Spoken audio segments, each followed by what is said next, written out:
La gestion de Bruges au cœur d'un rapport de la Chambre régionale des comptes. Des vérifications entreprises après l'élection municipale anticipée de novembre 2010, suite à la démission d'une partie de la majorité municipale, mettant en cause la gestion de l'ancien maire Bernard Sereau. Et c'est sa gouvernance de 2007 à 2010 qu'analyse la Chambre. Des observations rendues publiques aujourd'hui par la nouvelle maire, Brigitte Terrazza. Les marchés étaient conclus en contradiction totale avec la réglementation des marchés publics, tant sur la mise en concurrence des sociétés qui pouvaient bien sûr candidater sur ces appels d'offres, que sur les règles de choix des entreprises. Et après, la Cour des comptes a fait un focus sur plusieurs marchés très importants, dont le BEA Arc-en-Ciel.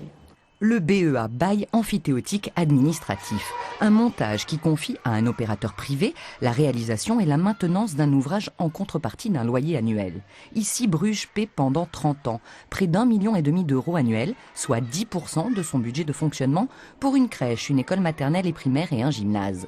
Des infrastructures justifiées à l'époque par Bernard Sereau et son équipe par une prévision de croissance de la population de 75%, évolution jugée totalement irréaliste par la Cour des comptes.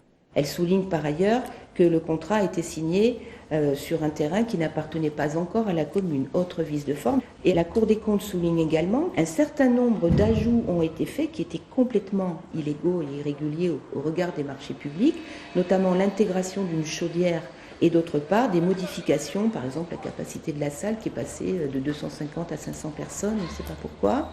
Aujourd'hui, par manque d'élèves, le groupe scolaire compte 9 classes vides. Cette opération Arc-en-Ciel a fait passer la capacité de désendettement de Bruges de 16 à plus de 35 ans, un constat que relativise Bernard Sereau. Ce qui nous a pénalisé, et je ne le conteste pas, c'est le fait qu'en 2008, il y a eu une crise de l'immobilier et que l'ensemble du développement démographique de la ville s'est arrêté.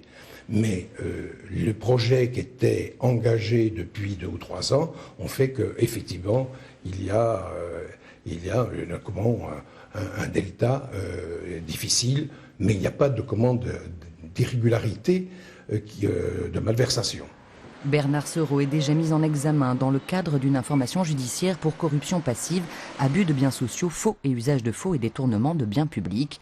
La mairie de Bruges s'est constituée partie civile et attend l'avis de son avocat sur le rapport de la Cour des comptes pour de possibles suites judiciaires.